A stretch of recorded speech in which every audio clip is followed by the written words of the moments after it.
और चलिए अगली खबर का रुख कर लेते हैं। एक तरफ कोरोना का बढ़ता हुआ मामला, तो वहीं दूसरी तरफ शासन और सरकार की तरफ से किए गए व्यवस्थाएं कहीं ना कहीं आम लोगों के लिए जीवनदायिनी का काम कर रही हैं। बात गोरखपुर की करें तो यहां भी तमाम प्राइवेट अस्पतालों को कोविड-19 के इलाज की अनुमति दी गई है, जिसको लेकर वे पूरी तरह तत्परता से मरीजों का इलाज कर रहे हैं। जिसका जायजा लिया हमारे सहयोगी ने। क्या कुछ देखने को मिला, आइए दिखाते हैं।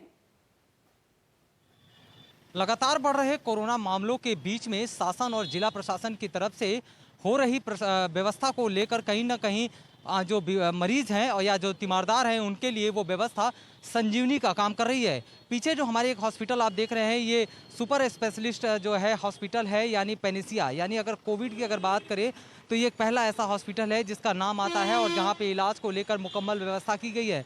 ऐसे तकरीबन जो है दर्जनों की संख्या में हॉस्पिटल है जहाँ पे कोविड-19 को लेकर इलाज हो रहे हैं। अब ऐसे में आप समझ सकते हैं कि मरीजों की संख्या तो बहुत ज़्यादा है। गाड़ियों और एम्बुलेंसों के तांता आप देख सकते हैं, लोगों का आवागमन भी देख सकते हैं और बाहर लोग भी खड़े हैं, यानी मरीज के तीमारदार भी खड़े हैं। अब ऐसे में लोग ठीक भी हो रहे हैं, यानी अगर 10-20 की संख्या डेली आ रही है तो उसमें से 2-4 की संख्या ठीक भी हो रही है, यानी लोग यहाँ से ठीक होके जा रहे हैं। और शासन की तरफ से जो इंतजामात यहाँ पे किए गए थे या जो प्रशासन की तरफ से इंतजामात यहाँ पे किए गए हैं, वो इंतजामात की वजह से जो कोविड के मरीज हैं वो अब ठीक भी होते हुए नजर आ रहे हैं। यानी कह सकते हैं कि कोविड का काल भले ही चल रहा है, लेकिन इस बीमारी से हमें बहुत घबराने और डरने की ज़रूरत नहीं है। संयम रखने की ज़रूरत है। दवाएं हैं, सरकार है, जिला प्रशासन है और डॉक्टर उनके लिए तत्पर है और उन्हें निश्चित रूप से इस बीमारी से निजात मिलेगा। Sushil Kumar, India news, Gorakhpur.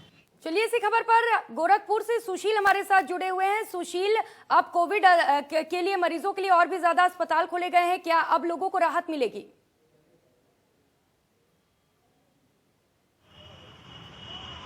देखिए, बिल्कुल निश्चित रूप से जिस तरीके से लगातार संक्रमितों की संख्या बढ़ी है और लगातार हर जिले में उनके तादाद बढ़ रहे हैं, उसको देखते हुए जिला प्रशासन ने और सरकार के निर्देश के बाद प्राइवेट अस्पतालों को भी इसकी जिम्मेदारी दे दी गई है। और पहले 10, फिर 15 और फिर 20 और अब 25 के आसपास जो है गोरखपुर में भी प्राइवेट अस्पताल उसका इलाज कर रहे हैं और सभी हॉस्पिटलों में मुकम्मल व्यवस्था की जा रही है। जिलाधिकारी और कमिश्नर हर समय समय पर उन सभी हॉस्पिटलों का निरीक्षण कर रहे हैं और वहाँ पे ऑक्सीजन लेवल से लेकर के तमाम सुविधाओं का जायजा ले रहे हैं। बात पेनिसिया की करें या फिर गर्ग की करें या तमाम जो ऐसे प्राइवेट अस्पताल हैं या फिर बीआरडी मेडिकल कॉलेज है, हर जगह पे व्यवस्था पूरी तरह से मुकम्मल है। ऑक्सीजन खत्म होने से पहले ही पूरी व्यवस्था यहाँ पे ली जाएगी, यानी ऑक्सीजन कभी खत्म नहीं हो पाएगा, इतनी व्यवस्था यहाँ पे की जा रही है। अगर ऑक्सीजन की निवेश अगर कम होने लगता है तो उसके 2 दिन का स्टॉक यहाँ पे रखने की पूरी व्यवस्था की जा रही है। और लगातार प्राइवेट जो बड़े उद्योगपति हैं, जो ऑक्सीजन के जो यहाँ पे गीडा में स्थित जो फैक्ट्रियाँ हैं, उन फैक्ट्रियों का भी जो अधिकारी लगातार जायजा ले रहे हैं ताकि ऑक्सीजन की कमी बिल्कुल ना पड़ सके।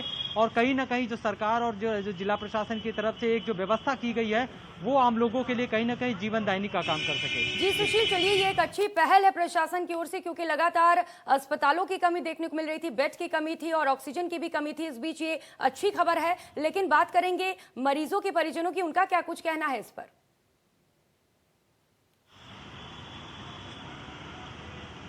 देखिए, निश्चित रूप से मरीज के परिजन इस समय परेशान है क्योंकि उनके अपने जो है जिंदगी और मौत के बीच जंग लड़ रहे हैं, तो उन्हें बहुत कुछ नहीं सूझ रहा है। लेकिन ये ज़रूर है कि उन्हें अगर उनके मरीज को एडमिट हो जा रहे हैं, आसानी से अस्पताल पहुंच जा रहे हैं, दवाएं मिल जा रही हैं, सारी व्यवस्था मिल जा रही है, तो निश्चित रूप से उन्हें एक दिलासा ज़रूर है, उन्हें एक आशा ज़रूर है कि कहीं ना कहीं उनका मरीज ठीक हो जाएगा। जो व्यवस्थाएं हैं वो व्यवस्थाएं उन्हें मिल रही हैं। थोड़ी बहुत कमियां ज़रूर हैं, इन कमियों को लेकर के भी अगर शिकायत मिलता है तो जिला प्रशासन उस कमियों को दूर करने की कवायद करता है। क्योंकि देखिए, जब इस तरह की आपदा आती है, जब इस तरह की चीज़ें होती हैं तो कालाबाजारी भी शुरू हो जाती है। फिर वो चाहे हर सेक्टर में हो, चाहे वो ऑक्सीजन की बात हो या फिर इंजेक्शन की बात हो या फिर अन्य खाद्य पदार्थों की बात हो, तो इसको लेकर के भी लगातार मॉनिटरिंग की जा रही है, लगातार हिदायत दी जा रही है। यहाँ तक कि योगी सरकार ने यह भी कह दिया है कि अगर दवाओं और ऑक्सीजन को लेकर के कोई कालाबाजारी करेगा तो उसके खिलाफ रासुका की कार्रवाई होगी। तो ऐसे में आप समझ सकते हैं कि कार्रवाई को लेकर के पूरी तरह से जिला प्रशासन अपने मूड में है और सख्ती से कार्रवाई भी कर रहा है। जी बिल्कुल सुशील, लगातार जिला प्रशासन सख्त बना हुआ है कालाबाजारी को लेकर। बहुत बहुत शुक्रिया इन तमाम जानकारियों के लिए।